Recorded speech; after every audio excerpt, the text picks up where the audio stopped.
오는 6월 국토부의 제4차 국가철도망 구축계획 발표를 앞두고 인천 정치권과 지역사회가 GTX D노선 유치에 온갖 신경을 곤두세우고 있습니다. 김포에서 부천 간 노선만으로 축소될 가능성 때문입니다.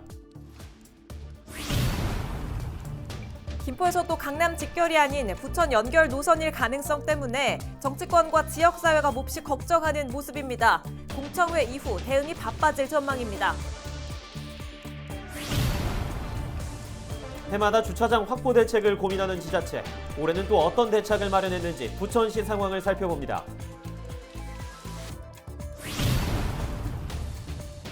경기도의 공공배달앱이 출시 넉 달 만에 누적 거래액 150억 원을 돌파하며 인기를 얻고 있습니다.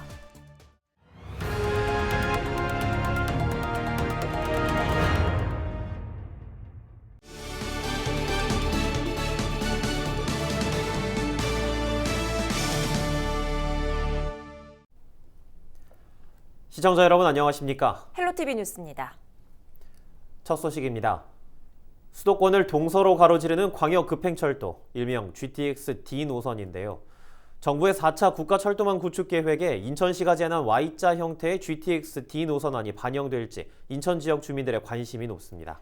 인천시와 지역 정치권 또 주민들은 20일 공청회를 비롯해 오는 6월 국가철도망 구축 계획 발표를 앞두고 Y자 노선 반영을 촉구하고 있습니다. 김진재 기자입니다.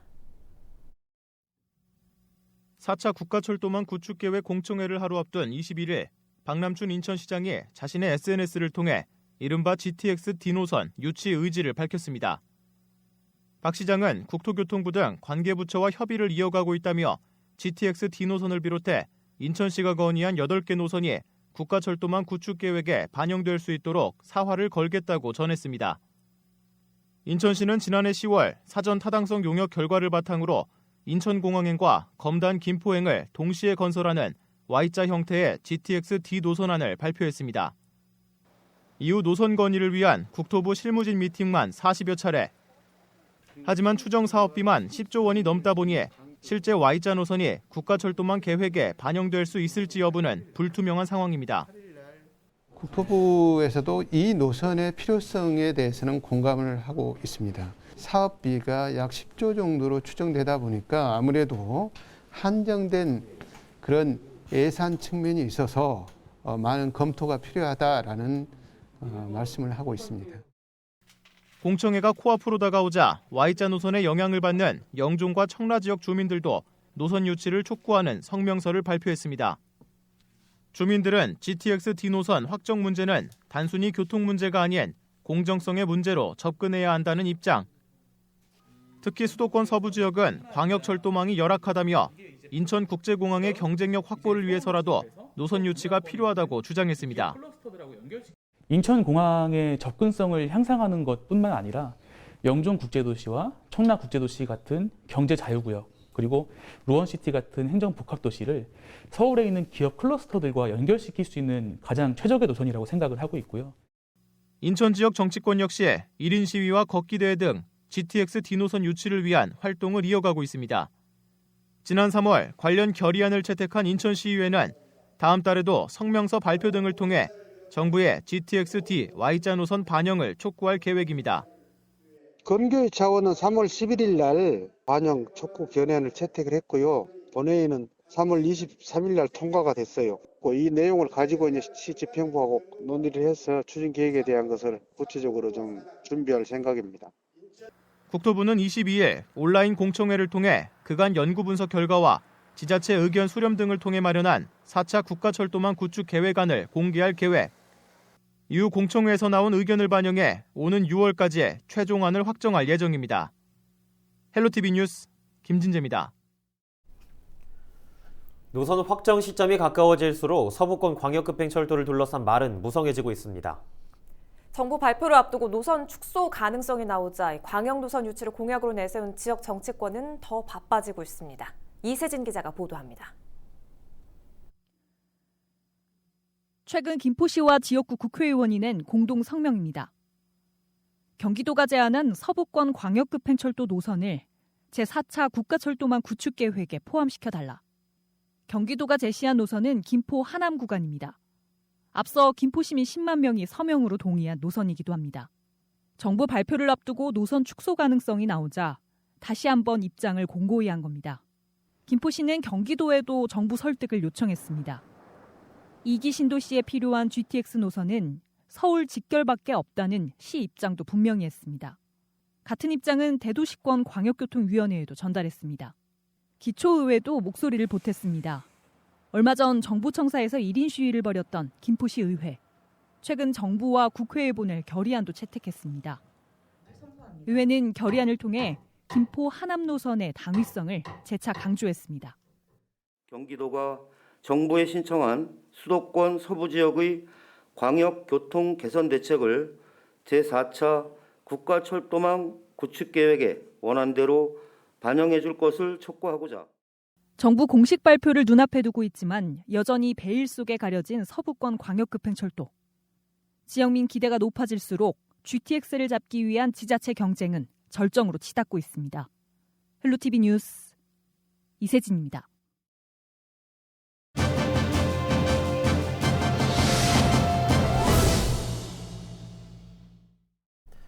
제4차 국가철도망 구축 계획이 올 상반기 중 확정되는 가운데 22일 오전 공청회가 열립니다. 김포시는 GTX-D와 김포 한강선, 인천 2호선 연장 반영을 요구해 왔는데요. 관련 활동을 하고 있는 오강현 김포시 의원과 이야기 나눠보죠. 의원님 반갑습니다. 네, 안녕하세요. 오강현 의원입니다. 네, 이 김포시의 교통 문제는 의원께서 여러 번 짚어준 바가 있는데 그 심각성 다시 한번 살펴볼까요? 네, 먼저 국토부 계획에 의하면 제4차 국가철도망 구축 계획이 6월 말 확정됩니다. 그래서 서부권 광역급행철도, 일명 GTX-D 노선이라고 하죠. 그 다음에 김포 한강선 5호선 연장, 인천 지하철 2호선 등 광역철도의 계획이 결정됩니다. 확정되기 전 절차는 이제 이달 4월 22일 공청회를 통해서 의견 수렴 후에 철도산업심의위원회가 열릴 계획입니다. 김포의 미래가 결정되는 순간이 다가오고 있는데요. 김포의 유일한 철도망인 김포 골드라인은요, 출근길 혼잡률이 무려 285%에 달합니다. 매일 서울로 출근하는 김포 시민들은 불량 1편성 김포 골드라인만을 의지하면서 하루하루 고통을 받고 있습니다. 여기에 김포시는 매달 수천 명씩 인구가 유입됨에 따라서 시민들의 고통은 나날이 가중되고 있는 현실입니다. 그래서 아이러니하게도 전국의 경전철 중에서 수익 구조상 가장 많은 수익을 올리고 있는 상황이기도 하죠. 더욱이 도로의 정체 현상도 심각한 상황인데요. 골드라인이 개통되면 덜 할 것으로 여겼던 한강로와 486도의 정체 현상은 골드라인이 개통되기 전보다 시간이 지나면 지날수록 더욱 심각한 상황입니다. 인구 유입률 전국 1, 2위를 다투고 있는 김포시는 이런 추세라면 2035년에는 부천시 인구만큼 대략 80만 명 정도가 이를 것이라고 합니다. 이러한 상황을 해결하기 위해서 서부권 광역급행철도 일명 GTX-D 노선과 김포 한강선 5호선 연장, 인천 지하철 2호선을 반드시 유치해야 하고요. 이는 김포 시민뿐만 아니라 생활권을 같이 하고 있는 서부 수도권 시민들의 간절한 희망이기도 합니다. 예, 정말 김포시의 미래가 달려있다라고까지 이야기를 해주셨는데 제4차 국가철도망 구축 계획 확정이 이제 목전에 온 상황에서 어떤 노력이 좀 필요할까요? 먼저 그 선출직으로서의 어떤 역할에 충실해야 하는데 무엇보다 정부, 특히 국토교통부와 기획재정부에 적극적으로 우리 입장을 전달해야 한다고 생각합니다. 그 핵심적인 내용은 10년 동안 교통 수혜는커녕 하루하루 교통 불편을 감내하는 김포 시민의 염원을 담아 경기도 서북부와 서울을 연결하는 GTX-D 신설과 좀 전에 말씀드렸던 김포 한강선, 인천 지하철 2호선, 김포 고양 연장 등 광역철도망이 제4차 국가철도망의 구축 계획에 원안대로 반영되고 고통을 조금이나마 줄이기 위해서 조기 추진까지 돼야 된다는 것을 강력하게 얘기를 해야 되고요. 김포시 집행부 같은 경우도 끝까지 최선을 다해줘야 합니다. 사람이 오고 가는데 편하다는 것은 큰 변화를 예고합니다. 경제가 살아나고 문화가 살아나고 일자리가 만들어집니다. 김포시 50만 시민들의 열망이 하나로 모아져 시민들의 희망이 현실화되도록 최선을 다해주기를 간절하게 바랍니다. 저를 비롯한 김포시의회 교통문제연구 모임 의원님들과도 광역철도 유치를 위해서 최선을 다해 나가겠습니다. 네, 무엇보다도 시민 열망이 가장 클 것 같은데 마지막으로 한 말씀 남겨주시죠. 네, 50만 김포 시민들께 호소합니다. 무엇을 하든 분열, 지역 공동체의 분열은 어떤 일이든지 필패입니다. 지금까지 각자의 위치에서 열심히 해왔다고 생각이 됩니다. 간곡하게 마지막으로 좀 부탁을 드립니다. 분열이 아니라 하나로 힘을 모아주십시오. 광역철도만큼은 여와 야가 없고 지역적 차이가 없습니다. 김포시 모든 50만 시민들께서 우리 미래와 우리 후손들에게 불편하지 않은 지속 가능한 김포시를 물려줄 수 있도록 끝까지 하나가 돼서 최선을 다해야 되겠다는 말씀을 드리겠습니다. 네, 알겠습니다. 여기까지 듣도록 하겠습니다. 오늘 나와주셔서 고맙습니다. 네, 감사합니다. 지금까지 오강현 김포시 의원과 이야기 나눠봤습니다.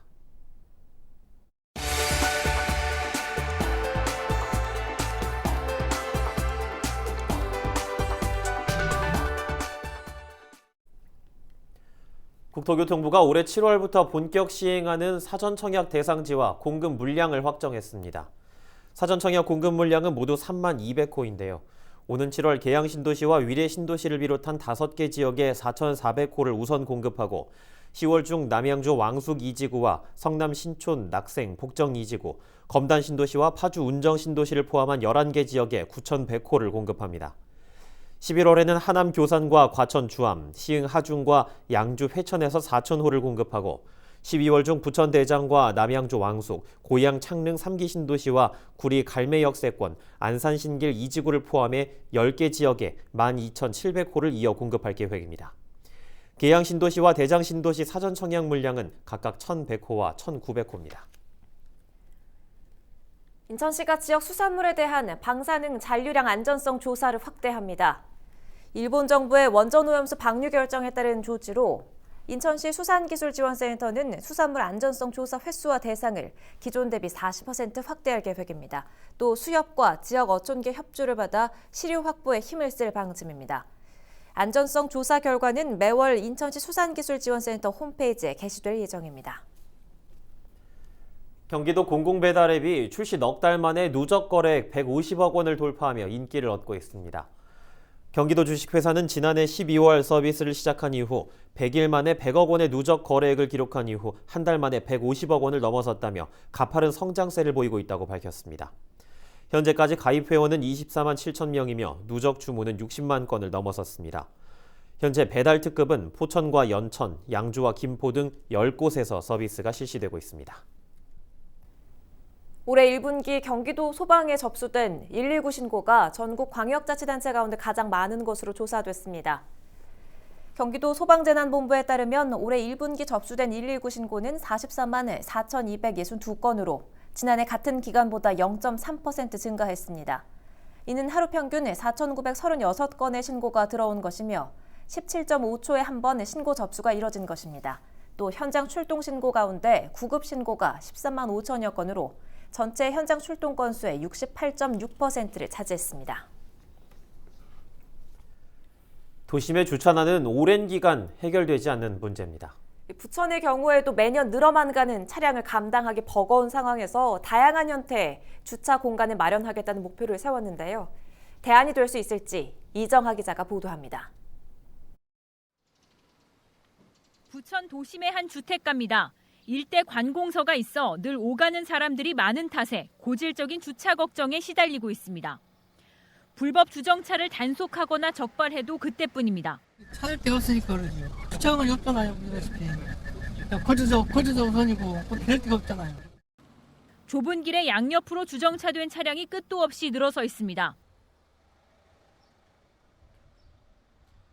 이 골목은 정식 주차구역 맞은편에 이렇게 아무렇게나 주차된 차들 때문에 차량 한 대가 아슬아슬하게 겨우 지나갈 수 있는 수준입니다. 길 가는 시민들의 안전마저 우려됩니다. 지난해 말 기준 부천 등록 자동차는 30만 7천여 대로 매년 2% 가까이 늘어나고 있습니다. 이렇다 보니 주차 공간을 확충하는 게 시급한 상황입니다. 부천시는 공간 활용을 높이는 로봇 주차장을 시범 운영 중인 데 이어 이달 초 거주자 우선 주차 구역을 2곳 늘렸습니다. 또 원도심을 비롯해 인구 밀집으로 주차난이 불가피한 지역 7곳에 공영 주차장을 추가하기로 했습니다. 차량 1000여 대를 주차할 수 있는 면적입니다. 원도심 포함해가지고 신도심도 지금 상당히 좀 주차난을 겪고 있는 실정인데 공영 주차장을 확보를 해가지고 주차난을 좀 해소하려고 하는데 공영 주차난만으로는 사실 좀 이게 어려운 부분이 있어요. 이게 한계가 있어요. 그래가지고 그 부설 주차장도 이게 병행해서. 부천은 또 올해 주차장 최소 확보율 100%를 넘기는 데 이어 늦어도 오는 2030년에는 130%까지 높여 주차 전쟁에 시달리는 시민 불편을 줄이겠다는 계획입니다. 헬로티비 뉴스 이정합니다. 부천시가 올해 지역 50개 가구의 신재생에너지 주택형 태양광 설치 비용을 지원합니다. 부천 소재의 단독주택이나 산업통상자원부 신재생에너지 보급사업에 선정된 공동주택 소유자 대상으로 3kW를 설치할 경우 136만 원이 지원되며 개인 부담비는 95만 원입니다. 자연 친화적인 태양광 발전은 미세먼지가 없는 청정에너지로 주택에서 태양광을 설치하면 한 달에 최대 6만 원의 전기요금을 아낄 수 있습니다. 부천은 지난해까지 모두 210여 가구에 639kW 규모의 주택형 태양광 설치를 지원했습니다. 부천 소방서가 대형 화재 발생 시 방수포를 활용한 초기 진압 대응 능력을 높이기 위해 방수포 훈련을 실시합니다. 최근 3년 동안 부천시에서는 한 해 평균 384건의 화재가 발생했는데요. 이 중 공장 화재는 약 46건으로 전체 화재 12%가량입니다. 특히 샌드위치 패널 구조의 공장 건물은 화재 시 단기간에 진화가 어렵고 연소 확대 우려가 있어 화재 초기 방수포를 활용한 신속한 진압이 필요합니다. 부천 소방서는 청사 건물을 활용해 방수포로 타점을 타격하는 등의 훈련을 진행하고 있습니다. 이정식 부천 소방서장은 훈련을 통해 소방대원의 전문성과 대응 능력을 강화해 시민 안전 확보에 최선을 다하겠다고 말했습니다. 4월 22일은 제51주년 지구의 날인데요. 계양구가 지구의 날을 맞아 22일 오후 8시부터 10분간 소등 행사를 진행합니다. 소등에는 계양구청 등 공공기관 16곳과 공동주택 주민 9,920세대가 참여할 예정입니다. 계양구는 소등 행사 외에도 탄소 포인트제 신규 가입자에게 우산과 친환경 바구니를 주는 등 생활 속 에너지 절감을 위한 이벤트를 실시하고 있습니다. 사회적 기업 주식회사 도농산림이 계양구로부터 계양산성 야외 매장을 위탁받아 사회적 경제 기업의 물품을 판매합니다. 도농산림은 지역 일자리 확대를 위해 자체 개발한 계양산성 떡과 계양산성 궁중 과자를 수제 생산해 판매할 계획인데요. 이외에도 도농산림은 1년 전부터 자체 개발한 계양산성 찐빵을 판매하며 찐빵 한 봉지가 팔릴 때마다 노숙인들에게 찐빵 5개씩을 기부해 오고 있습니다.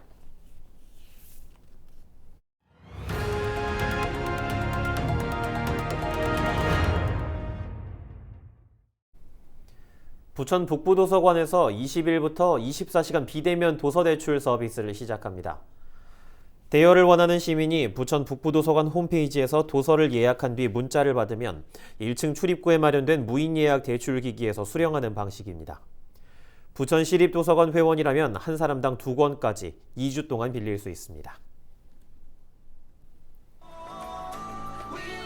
서울 한가운데서 화려한 불빛을 뽐내는 남산타워.